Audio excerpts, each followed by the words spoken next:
नमस्कार दोस्तों, मैं वैभव एक बार फिर से आप सभी का स्वागत करता हूं आपके अपने YouTube channel online platform dear Guruji में। आप सभी का स्वागत है। Very very good evening guys. जल्दी से सारे लोग आ जाइए। फिर आज के सेशन की हम लोग शुरुआत करेंगे।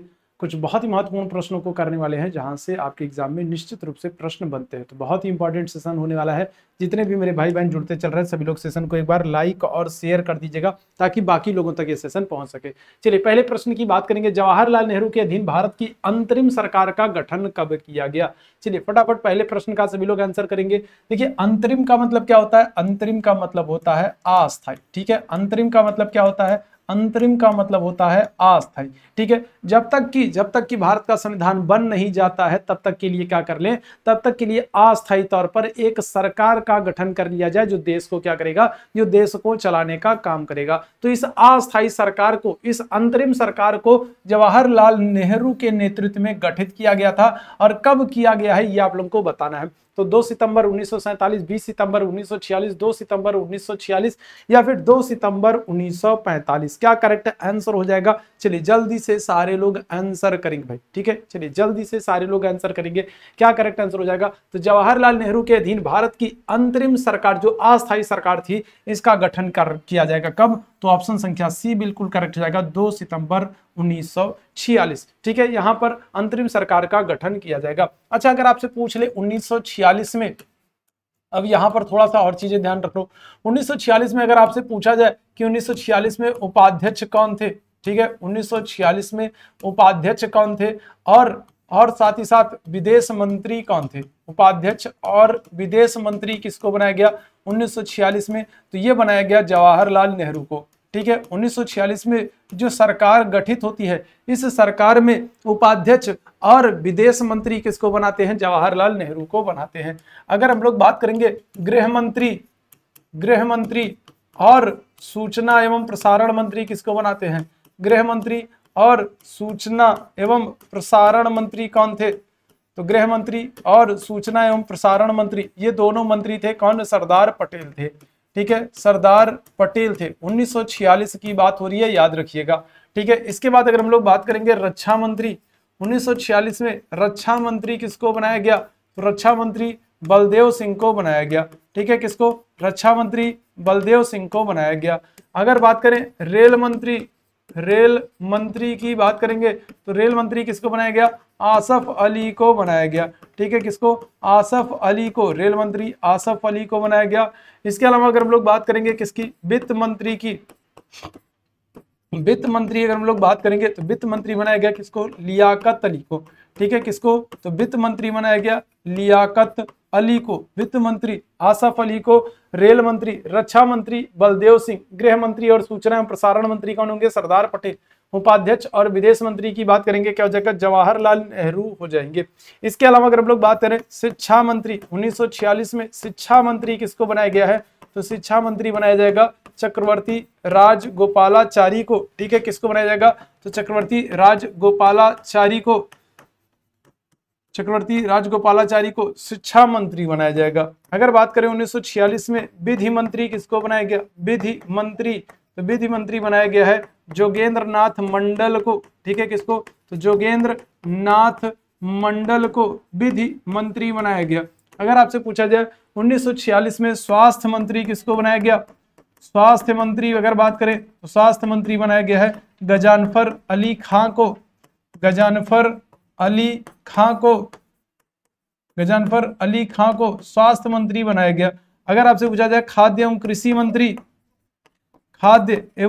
कृषि मंत्री किसको बनाया गया? तो खाद्य एवं कृषि मंत्री बनाया गया है राजेंद्र प्रसाद को। खाद्य एवं कृषि मंत्री किसको? राजेंद्र प्रसाद को। अगर आपसे पूछा जाए श्रम मंत्री किसको बनाया गया? श्रम मंत्री, तो श्रम मंत्री बनाया गया है बाबू जगजीवन राम को। ठीक है, किसको? बाबू जगजीवन राम को श्रम मंत्री बनाया गया। ठीक भाई बात। तो ये 1946 में कुछ महत्वपूर्ण मंत्रियों को लेकर के एक अंतरिम सरकार या अस्थायी सरकार का गठन किया गया है।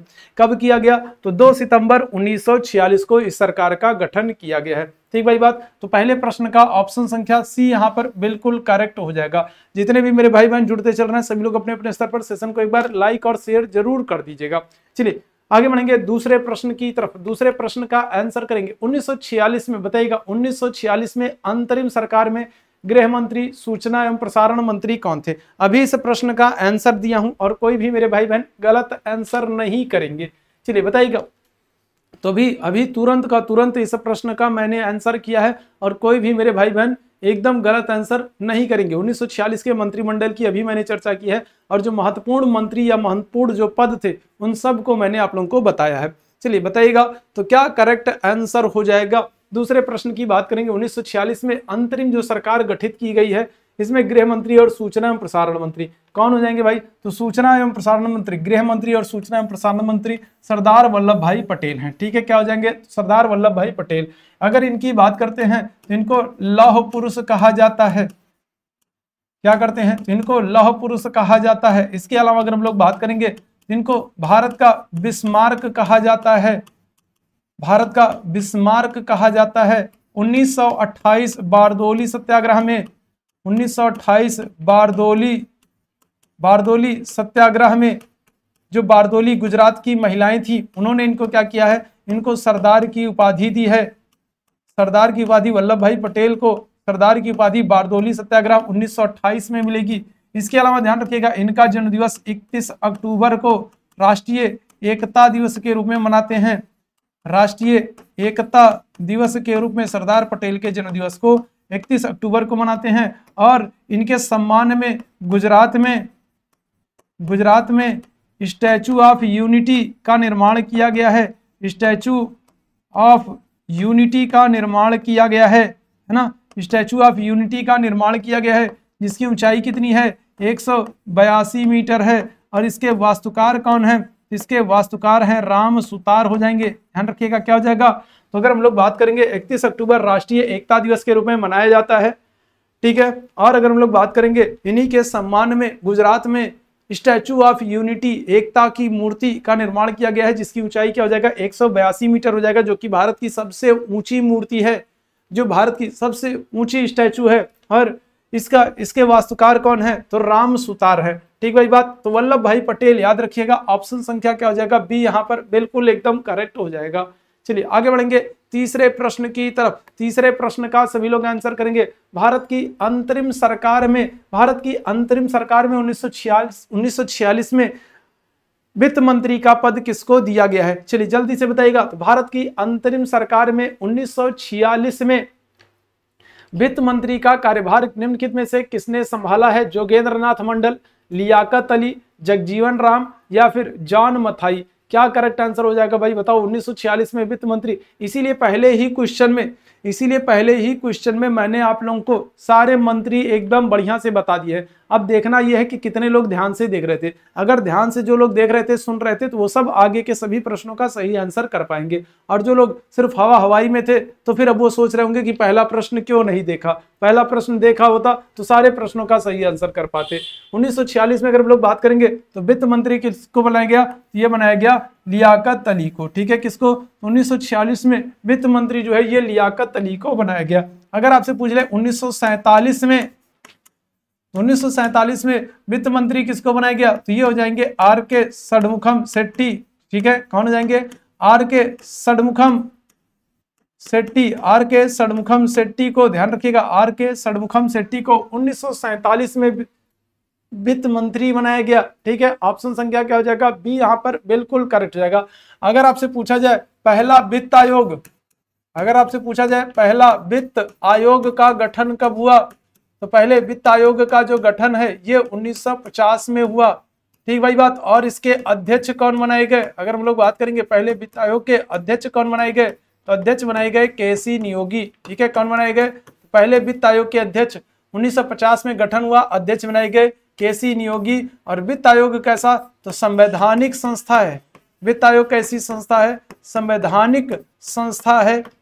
और इसका उल्लेख कहां पर है? तो अनुच्छेद 280 में वित्त आयोग का उल्लेख कहां पर? अनुच्छेद 280 में है। वित्त आयोग संवैधानिक संस्था है। वित्त आयोग का कार्यकाल कितना होता है?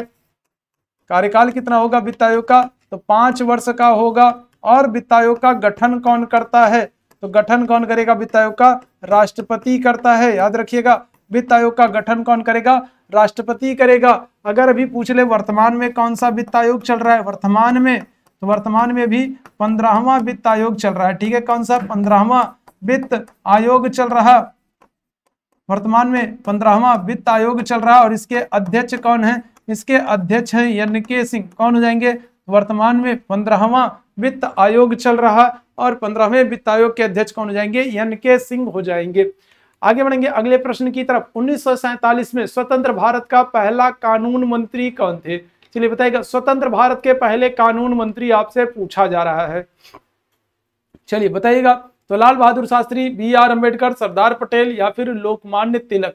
क्या हो जाएगा भाई, 1947 में स्वतंत्र भारत में पहले कानून मंत्री। अगर आपसे 46 में पूछे, क्योंकि 1946 में कानून मंत्री कौन थे, अगर आपसे क्या कर ले, अगर आपसे पूछे 1946 में कानून मंत्री कौन थे, तब आप आंसर क्या करोगे, तब आप आंसर करोगे जोगेंद्र नाथ मंडल। ठीक है, कौन थे, 1946 में कानून मंत्री थे जोगेंद्र नाथ मंडल। लेकिन 47 में अगर हम लोग बात करेंगे तो स्वतंत्र भारत के पहले कानून मंत्री जो थे वो थे डॉक्टर बी.आर. अम्बेडकर। ठीक है, क्या जाएगा, डॉक्टर बी.आर. अम्बेडकर। ठीक है, और इनको संविधान सभा में कहां से शामिल किया गया था? अगर आपसे पूछा जाए कि संविधान सभा में बी.आर. अम्बेडकर को कहां से शामिल किया गया था, तो संविधान सभा में महाराष्ट्र की पूना सीट। ठीक है, कहां से, तो महाराष्ट्र की पूना सीट से। और पूना सीट पर उस समय कौन थे, तो पूना सीट पर उस समय थे एम.आर. जयकर। और एम.आर. जयकर से क्या किया जाएगा, इनसे त्यागपत्र दिलाया जाएगा। एम.आर. जयकर महाराष्ट्र की पूना सीट में कौन थे, एम.आर. जयकर थे।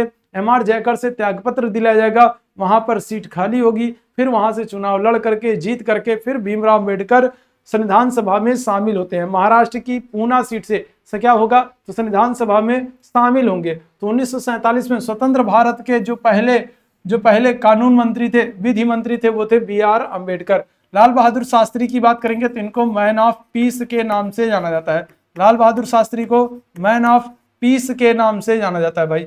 ठीक है, चलो आगे बढ़ेंगे अगले प्रश्न की तरफ। 5वें प्रश्न का सभी लोग आंसर करेंगे। स्वतंत्र भारत के पहले वित्त मंत्री कौन थे?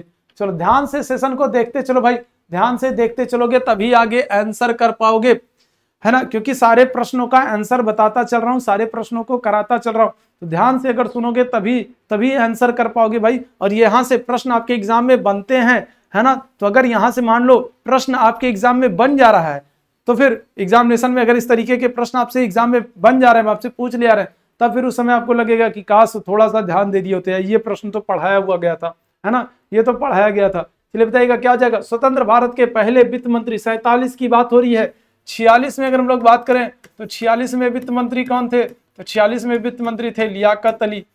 कौन थे, तो 1946 में वित्त मंत्री थे लियाकत अली। लेकिन आपसे स्वतंत्र भारत का पूछ रहा है, 47 का पूछ रहा है, कौन हो जाएंगे, आर.के. षणमुखम चेट्टी या फिर इन्हीं को कहते हैं शेट्टी, है ना। क्या हो जाएगा, ऑप्शन संख्या यहाँ पर बी बिल्कुल करेक्ट हो जाएगा भाई। स्वतंत्र भारत के पहले वित्त मंत्री कौन हो जाएंगे, आर.के. षणमुखम शेट्टी हो जाएंगे। ठीक भाई बात। अबुल कलाम की अगर हम आजाद की बात करेंगे तो ये क्या हो जाएगा, इनकी एक पुस्तक है, क्या नाम है पुस्तक का, इनकी पुस्तक का नाम है इंडिया विंस फ्रीडम। ठीक है, क्या हो जाएगा, इनकी पुस्तक का नाम है India wins freedom. Abul Kalam Azad की पुस्तक का नाम है इंडिया विंस फ्रीडम।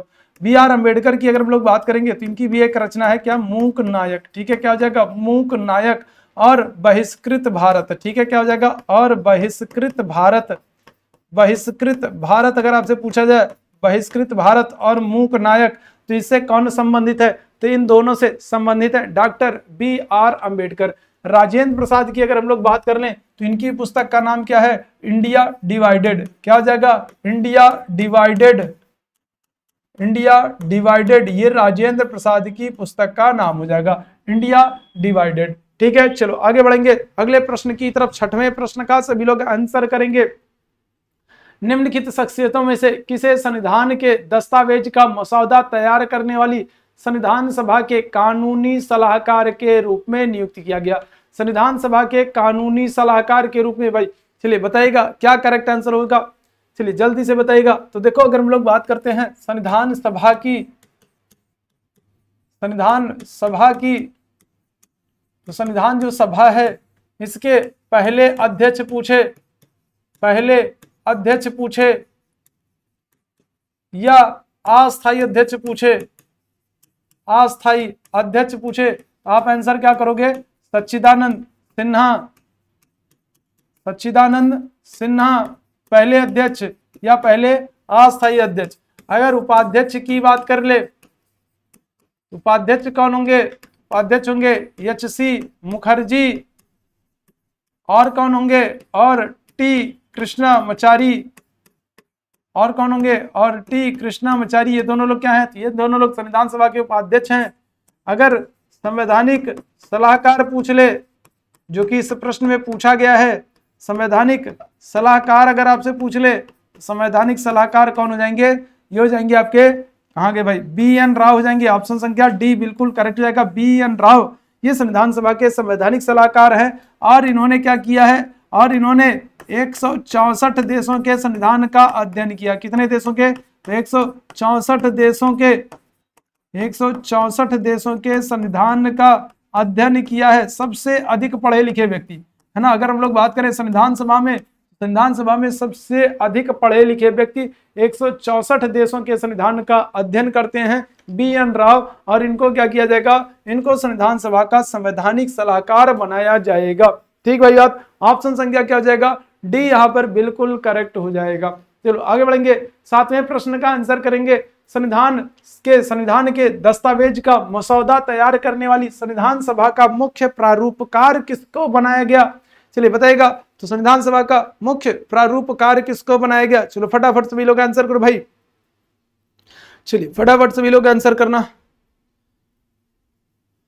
चलिए जल्दी से बताइएगा भाई। तो अगर हम लोग बात करेंगे तो क्या हो जाएगा? अगर हम लोग बात करेंगे संविधान के दस्तावेज का मसौदा तैयार करने वाली संविधान सभा का मुख्य प्रारूपकार एस.एन. मुखर्जी ने। ठीक है, किसने? एस.एन. मुखर्जी ने। ऑप्शन संख्या क्या हो जाएगा? डी बिल्कुल करेक्ट हो जाएगा। अगर हम लोग बात करें जो संविधान है, संविधान, तो संविधान को अंग्रेजी भाषा में अपने हाथों से किसने लिखा? अंग्रेजी भाषा में अपने हाथों से किसने लिखने का कार्य किया है? तो बताइएगा। तो अगर हम लोग बात करेंगे अंग्रेजी भाषा में अपने हाथों से लिखने का कार्य प्रेम बिहारी नारायण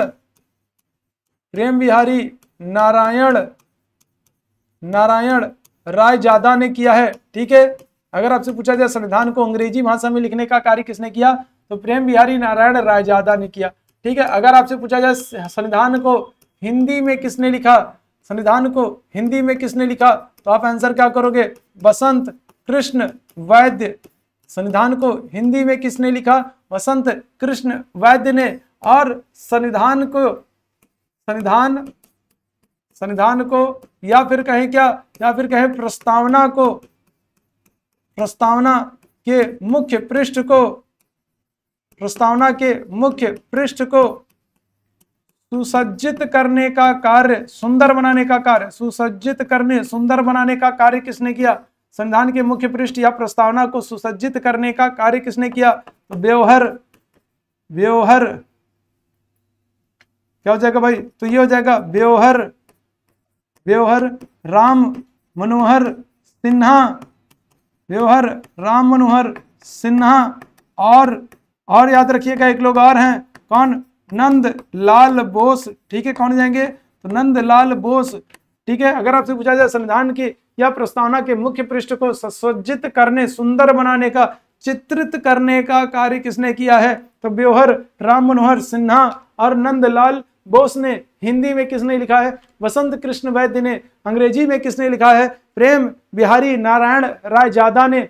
आगे बढ़ेंगे अगले प्रश्न की तरफ। संविधान सभा की पहली बैठक कब आयोजित की गई? चलिए बताइएगा, संविधान सभा की पहली बैठक कब आयोजित की गई? 15 दिसंबर 1947, 15 अगस्त 1947, 9 दिसंबर 1946 या 9 दिसंबर 1947? क्या हो जाएगा? तो अगर हम लोग बात करेंगे तो 9 दिसंबर 1946 को। कब? 9 दिसंबर 1946 को संविधान सभा की पहली बैठक होगी, जिसमें अस्थायी अध्यक्ष किसको? अस्थायी अध्यक्ष सच्चिदानंद सिन्हा को। अस्थायी अध्यक्ष किसको? तो अस्थायी अध्यक्ष 11 दिसंबर को बनाया जाएगा डॉक्टर राजेंद्र प्रसाद को। संवैधानिक सलाहकार बी.एन. राव को। उपाध्यक्ष एच.सी. मुखर्जी और टी कृष्णामाचारी को संविधान सभा का उपाध्यक्ष बनाया जाएगा। अगर आपसे पूछा जाए संविधान सभा की पहली बैठक कब हो रही भाई? तो पहली बैठक यही 9 दिसंबर को हो रही है।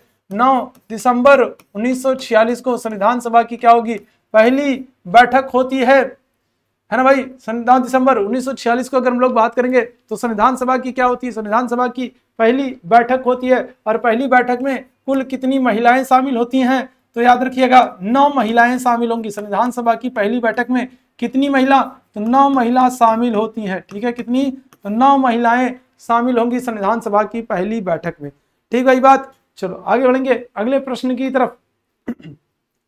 संविधान सभा में महिला प्रतिनिधियों की संख्या कितनी थी।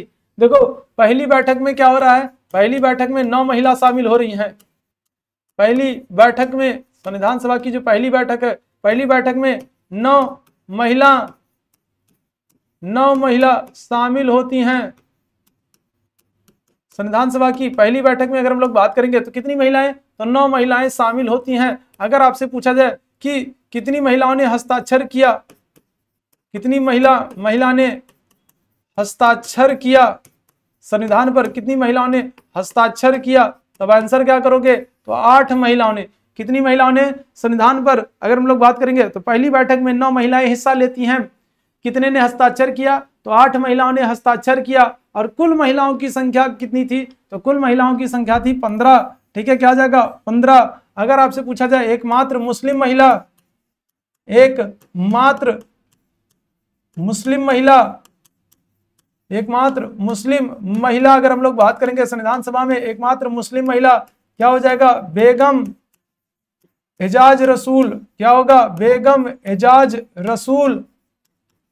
अगर आपसे पूछा जाए एकमात्र दलित महिला, एकमात्र दलित महिला, तो क्या करोगे आंसर भाई, एकमात्र दलित महिला दक्षिणायन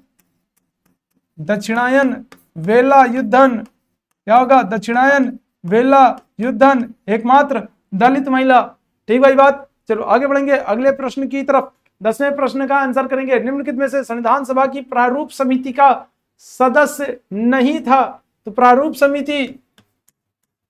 समिति या फिर इसी को क्या कहेंगे, या फिर इसी को कहेंगे ड्राफ्टिंग कमेटी, या फिर इसी को क्या कहेंगे, ड्राफ्टिंग कमेटी, या फिर इसी को क्या कहेंगे, या फिर इसी को कहेंगे मसौदा समिति। मसौदा समिति कब इसको प्रस्तुत किया जाएगा, इस समिति को याद रखिएगा कब, तो 29 अगस्त 1947 को इस समिति को प्रस्तुत किया जाता है। और इसके अध्यक्ष कौन है, तो इसके अध्यक्ष कौन है, तो डॉक्टर BR अम्बेडकर, ध्यान रखिएगा, इसके अध्यक्ष कौन है, डॉक्टर BR अम्बेडकर। कुल सदस्य कितने होंगे, अध्यक्ष को मिलाकर के कुल सदस्य, अगर आपसे पूछा जाए कि अध्यक्ष को मिलाकर कुल सदस्य कितने थे, तो कुल सदस्यों की संख्या थी 7। और प्रारूप, संविधान का जो प्रारूप है, संविधान का प्रारूप जो है कि प्रारूप कैसा होना चाहिए, ये बनाने की जिम्मेदारी किसको दी गई, ये बनाने की जिम्मेदारी गई डॉक्टर BR अम्बेडकर को। इसीलिए इन्हें क्या कहते हैं, इसीलिए इन्हें संविधान निर्माता कहते हैं। इसीलिए इन्हें क्या कहते हैं, इसीलिए इन्हें संविधान निर्माता कहते हैं। तो क्या हो जाएगा, कौन शामिल नहीं था, तो 7 सदस्यों में BN राव नहीं शामिल थे। क्यों भाई, क्योंकि ये तो संवैधानिक सलाहकार थे। BN राव तो संवैधानिक सलाहकार थे, है ना, संवैधानिक सलाहकार थे, तो BN राव को शामिल नहीं किया जाता है। बाकी T कृष्णामाचारी, KM मुंशी, माधव राव, ये सब प्रारूप समिति के सदस्य थे। आगे बढ़ेंगे 11वें प्रश्न की तरफ। 1946 में मद्रास निर्वाचन क्षेत्र से संविधान सभा के सदस्य कौन बने थे, चलिए जल्दी से बताइएगा। तो निम्नलिखित में से कौन 1946 में मद्रास निर्वाचन क्षेत्र से संविधान सभा के सदस्य बने थे, तो हंसा जीवराज मेहता, अम्मू स्वामीनाथन, कमला चौधरी, बेगम एजाज रसूल। क्या हो जाएगा, 11वें प्रश्न की बात करेंगे तो 1946 में मद्रास निर्वाचन क्षेत्र से संविधान सभा के जो सदस्य बनती हैं ये बनेंगी कौन, अम्मू स्वामीनाथन। ऑप्शन क्या हो जाएगा, ऑप्शन संख्या बी यहाँ पर बिल्कुल करेक्ट हो जाएगा। क्या हो जाएगा, अम्मू स्वामीनाथन, ऑप्शन संख्या बी बिल्कुल करेक्ट है। आगे बढ़ेंगे अगले प्रश्न की तरफ। संविधान सभा की मसौदा समिति में कुल कितने सदस्य थे भाई, तो अभी इस प्रश्न का आंसर किया है मैंने, अभी बताया आप लोगों को कितने सदस्य थे, 7 सदस्य थे, ध्यान रखिएगा कितने सदस्य थे, 7 सदस्य थे। प्रारूप समिति में देखो एक सदस्य थे, कौन, BL मित्र, ठीक है, कौन थे, तो प्रारूप समिति में अगर हम लोग बात करेंगे तो एक सदस्य थे BL मित्र, और BL मित्र की जगह पर बाद में किसको शामिल किया जाता है, तो BL मित्र की, ध्यान रखिएगा, जगह माधवराव को शामिल किया जाएगा। प्रारूप समिति में एक सदस्य थे BL मित्र, लेकिन किसी कारण से BL मित्र जो है ये क्या करते हैं, तो ये त्यागपत्र दे देते हैं, तो इनकी जगह पर क्या होगा, तो इनकी जगह पर माधवराव को शामिल किया जाएगा। दूसरे अगर हम लोग बात करेंगे, दूसरे कौन है, तो DP खेतान है, और DP खेतान की मृत्यु हो जाती है, क्या हो जाती है, DP खेतान की मृत्यु हो जाती है, तो DP खेतान की जगह पर क्या करेंगे, तो DP खेतान की जगह पर T कृष्णामाचारी को प्रारूप समिति में शामिल किया जाएगा। क्या किया जाएगा, तो DP खेतान की जगह पर T कृष्णामाचारी को। तो कभी अगर आपसे प्रश्न पूछ ले, कभी अगर आपसे प्रश्न पूछ ले कि BL मित्र की जगह पर किसको शामिल किया गया, तो BL मित्र की जगह पर माधवराव को। DP खेतान की जगह पर किसको शामिल किया गया, तो T कृष्णामाचारी को। याद रखिएगा कितने सदस्य, 7 सदस्य थे, ठीक है। प्रस्तुत कब किया गया मसौदा समिति को, तो डेट याद रखिएगा 29 अगस्त 1947 को। और 29 अगस्त को कौन सा दिवस मनाते हैं, खेल दिवस मनाते हैं। 29 अगस्त को कौन सा दिवस मनाते हैं, खेल दिवस मनाते हैं। कौन सा दिवस, खेल दिवस मनाते हैं। आगे बढ़ेंगे अगले प्रश्न की तरफ। संविधान सभा ने किस वर्ष में भारत के लिए एक मसौदा संविधान तैयार करने के लिए डॉक्टर BR अम्बेडकर की अध्यक्षता में मसौदा समिति का गठन किया, बताओ। 1948, 1949, 1947 या फिर 1946। कब मसौदा समिति का गठन किया, चलिए फटाफट सभी लोग आंसर करेंगे। चलिए जल्दी से सारे लोग आंसर करेंगे भाई, क्या हो जाएगा भाई, तो अभी इस प्रश्न का आंसर किया है भाई, अभी इस प्रश्न का आंसर किया है 1948, 1949, 1947, 1946। चलिए जल्दी से सारे लोग आंसर करेंगे। तो कब किया भाई, तो अभी देखो लास्ट क्वेश्चन में है ना, अभी देखो यहाँ पर लास्ट क्वेश्चन में आप लोगों को बताया कब, 29 अगस्त 1947 अभी बताया है। और तुरंत ये प्रश्न क्या हो जाएगा, ऑप्शन संख्या C बिल्कुल करेक्ट हो जाएगा 1947 में, ठीक है। क्या हो जाएगा 1947 में। अच्छा अगर आपसे राष्ट्रीय ध्वज पूछ ले कि जो राष्ट्रीय ध्वज है, तो राष्ट्रीय ध्वज का प्रारूप किसने बनाया, तो पिंगली वेंकैया ने, ठीक है। क्या किया है, तो पिंगली वेंकैया ने राष्ट्रीय ध्वज का प्रारूप बनाया है, ठीक है। राष्ट्रीय ध्वज कब स्वीकार किया गया, 22 जुलाई 1947 को, ठीक है। क्या हो जाएगा 22 जुलाई 1947 को। जरा बताना लंबाई और चौड़ाई का अनुपात क्या होता है, ये प्रश्न पिछली बार पूछा गया है, ये प्रश्न पिछली बार पूछा गया है। जरा आप लोग बताइएगा कि राष्ट्रीय ध्वज में लंबाई और चौड़ाई का अनुपात कितना होता है, जरा मुझे जल्दी से बताइएगा। तो राष्ट्रीय ध्वज को 22 जुलाई 1947 को, अगर आपसे राजभाषा की बात करें, राजभाषा हमारी क्या है, हिंदी, तो हिंदी को कब स्वीकार किया गया, तो क्या करोगे आंसर, 14 सितंबर 1949। और इसीलिए 14 सितंबर को क्या करते हैं, इसीलिए 14 सितंबर को राष्ट्रीय हिंदी दिवस मनाते हैं, इसीलिए 14 सितंबर को क्या करते हैं, राष्ट्रीय हिंदी दिवस मनाते हैं, ठीक है। अगर आपसे पूछ ले क्या, अगर आपसे पूछ ले राष्ट्रगीत और राष्ट्रगान की बात कर ले कि राष्ट्रगीत और राष्ट्रगान को कब स्वीकार किया गया है, तब आप आंसर क्या करोगे, तो आंसर करोगे 24 जनवरी 1950 को राष्ट्रगीत और राष्ट्रगान को स्वीकार किया गया है। ऑप्शन संख्या क्या हो जाएगा, C यहाँ पर बिल्कुल करेक्ट हो जाएगा। आगे बढ़ेंगे अगले प्रश्न की तरफ। संविधान सभा के उस सदस्य का नाम बताइए जिसने कहा था कि हमारे संविधान की प्रस्तावना में उन सभी बातों को अभिव्यक्त किया गया है जिनके बारे में हमने सोचा था और इतने लंबे समय से सपना देखा था। यह प्रश्न आज के सेशन में सुबह में मैंने कराया था, इस प्रश्न को आज सुबह वाले सेशन में मैंने कराया था। कोई भी भाई गलत आंसर नहीं करेगा, मैं सबका आंसर देख रहा हूँ, सबका आंसर मैं देख रहा हूं, कोई भी इस प्रश्न का गलत आंसर नहीं करेगा। चलिए बताइएगा, तो आज के सुबह वाले सेशन में, सुबह वाली क्लास में मैंने इस प्रश्न का कराया था आंसर, और देखता हूं कितने लोग ऐसे हैं जो इस प्रश्न का सही आंसर करते हैं। क्या हो जाएगा भाई, देखो सुबह पढ़ाया था उसके बाद भी कितने सारे लोग हैं, है ना, कितने सारे लोग हैं जो गलत आंसर कर रहे हैं। क्या होगा, ऑप्शन संख्या बी हो जाएगा, अल्लादी कृष्णा स्वामी अय्यर। क्या हो जाएगा, ऑप्शन संख्या अल्लादी कृष्णा स्वामी अय्यर हो जाएंगे, जिन्होंने कहा था संविधान की प्रस्तावना में उन सभी बातों का अभिव्यक्त किया गया है, उन सारी बातों का उल्लेख किया गया है जिसको हमने सोचा था और जिसके सपने हम लोग इतने लंबे समय से देख रहे थे। ऑप्शन संख्या बी बिल्कुल करेक्ट है। आगे बढ़ेंगे, संविधान सभा का 5वां सत्र, बताओ भाई, सारे क्वेश्चन आज के सुबह वाले सेशन में कराए हैं, ठीक है, बताओ भाई ये रिवीजन सेशन टाइप का लग रहा है ना, रिवीजन सेशन टाइप का लग रहा है। सुबह वाले सेशन में इन सारे प्रश्नों का हम लोगों ने कराया था और इस टाइम हम लोग क्या कर रहे हैं, रिवाइज कर रहे हैं कि देखें किस हद तक आप लोगों को याद है। सुबह वाले प्रश्नों को हम लोग क्या कर रहे हैं, इस समय रिवीजन सेशन में कर रहे हैं भाई, है ना। ये क्या हो गया, ये रिवीजन सेशन हो गया है, ठीक है, रिवीजन सेशन हो गया है, ठीक है। सारे प्रश्न सुबह वाले में कराए थे, जरा देखते हैं कितने लोग सही आंसर करने जाओगे। क्या होगा, तो बताया था संविधान सभा के 5वें सत्र की अगर हम लोग बात करेंगे तो इसी सत्र के दौरान क्या हो जाता है, तो भारत आजाद होगा, है ना भाई। इसी 5वें सत्र के दौरान भारत क्या होता है, आजाद होता है, और इसीलिए ये सत्र महत्वपूर्ण हो जाता है। तो कब आजाद होगा भाई, तो आपको पता है 15 अगस्त को भारत आजाद कब होता है, 15 अगस्त को आजाद होगा।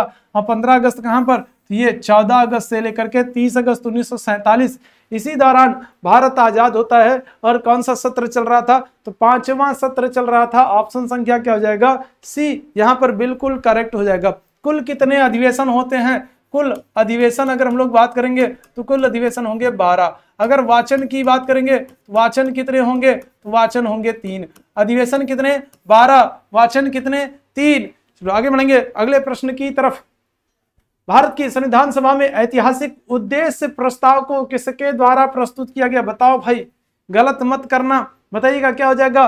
देखो अगर हम लोग राजेंद्र प्रसाद की बात करेंगे तो ये 1947 में क्या थे, 1947 में ये थे खाद्य एवं कृषि मंत्री, खाद्य एवं कृषि मंत्री, खाद्य एवं कृषि मंत्री थे। अगर हम लोग आजाद की बात करेंगे, मौलाना अबुल कलाम आजाद, तो ये 1947 में क्या थे, तो 1947 में स्वतंत्र भारत में शिक्षा मंत्री थे। अबुल कलाम आजाद क्या थे, 1947 में शिक्षा मंत्री थे। इनका जन्म दिवस कब है, 11 नवंबर को किस दिवस के रूप में मनाते हैं, राष्ट्रीय शिक्षा दिवस के रूप में मनाते हैं। क्या करते हैं, अबुल कलाम आजाद स्वतंत्र भारत के पहले शिक्षा मंत्री, इनके जन्म दिवस को राष्ट्रीय शिक्षा दिवस के रूप में मनाते हैं। ठीक भाई बात। चलो आगे अगर हम लोग बात करेंगे क्या हो जाएगा, अगर हम लोग बात करेंगे उद्देश्य प्रस्ताव जवाहरलाल नेहरू के द्वारा कब, 13 दिसंबर 1946 को उद्देश्य प्रस्ताव को प्रस्तुत किया जाएगा जवाहरलाल नेहरू के द्वारा। ठीक है, जवाहरलाल नेहरू के द्वारा। ऑप्शन संख्या क्या जाएगा, सी, बिल्कुल करेक्ट हो जाएगा। आगे बढ़ेंगे अगले प्रश्न की तरफ। चलिए आगे बढ़ेंगे। संविधान सभा के द्वारा सर्वसम्मति से उद्देश्य प्रस्ताव को कब अंगीकृत किया गया है, चलिए जल्दी से बताइएगा। उद्देश्य प्रस्ताव तो देखो प्रस्तुत किया जा रहा है 13 दिसंबर 1946 को, 13 दिसंबर 1946 को उद्देश्य प्रस्ताव को प्रस्तुत किया जाएगा। प्रस्तुत कौन करेंगे, तो प्रस्तुत करेंगे जवाहरलाल नेहरू। लेकिन ये पास कब होगा, तो ये पास होगा आपका 22 जनवरी 1947 को। ठीक है, क्या हो जाएगा, तो उद्देश्य प्रस्ताव 22 जनवरी 1947 को पास हो जाएगा।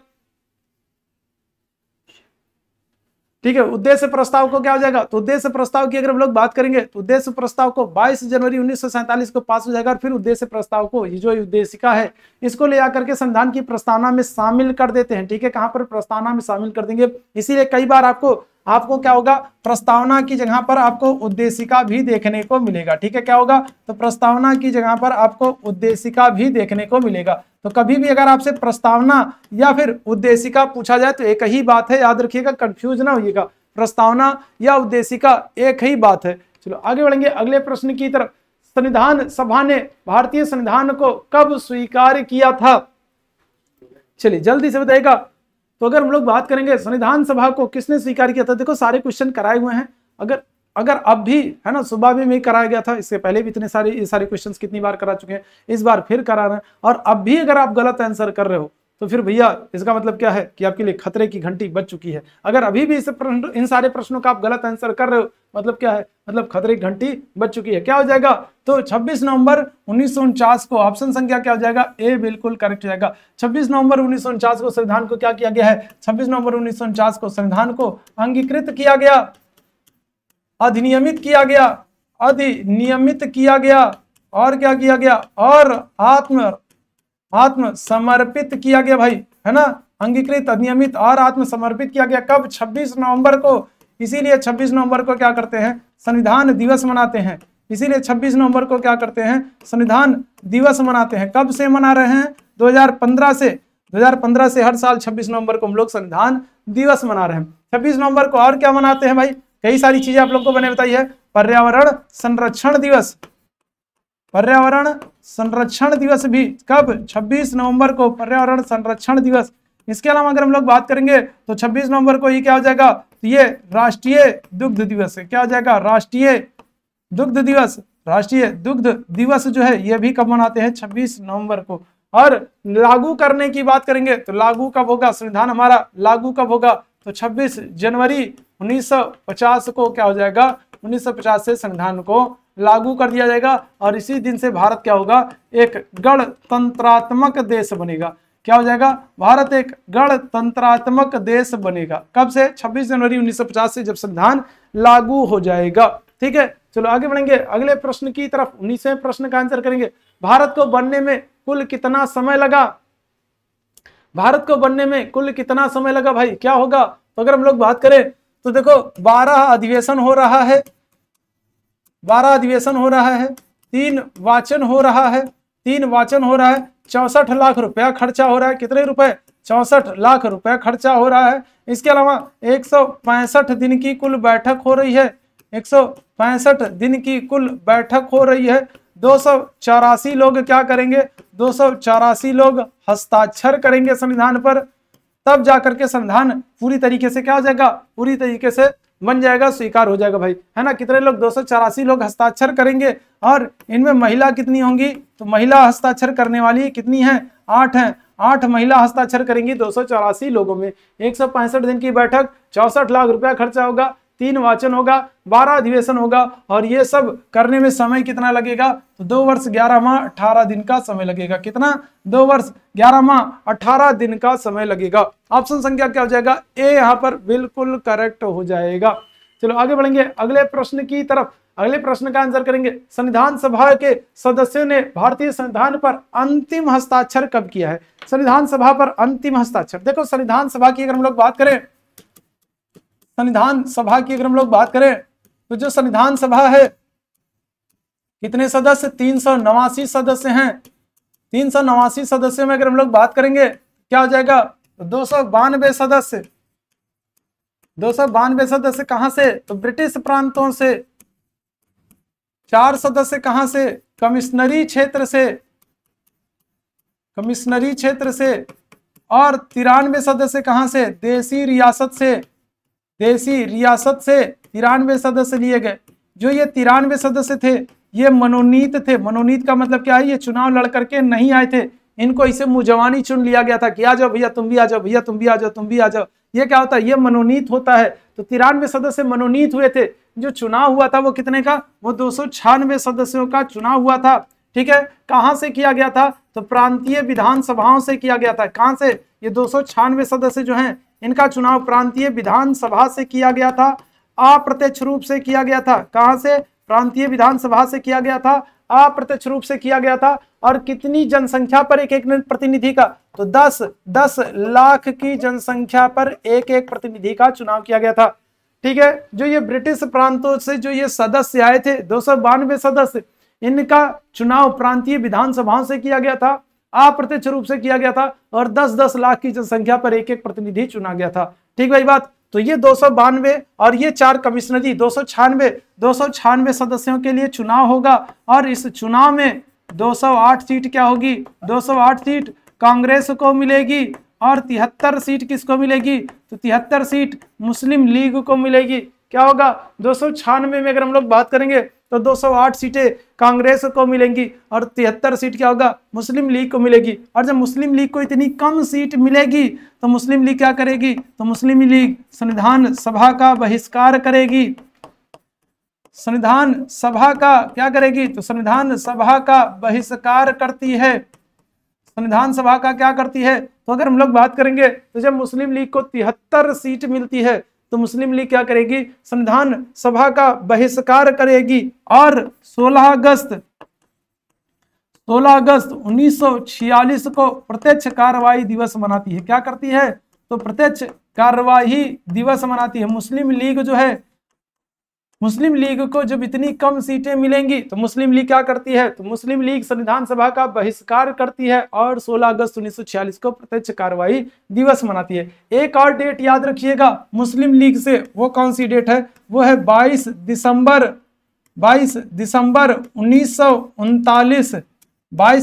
1939 को जो मुस्लिम लीग है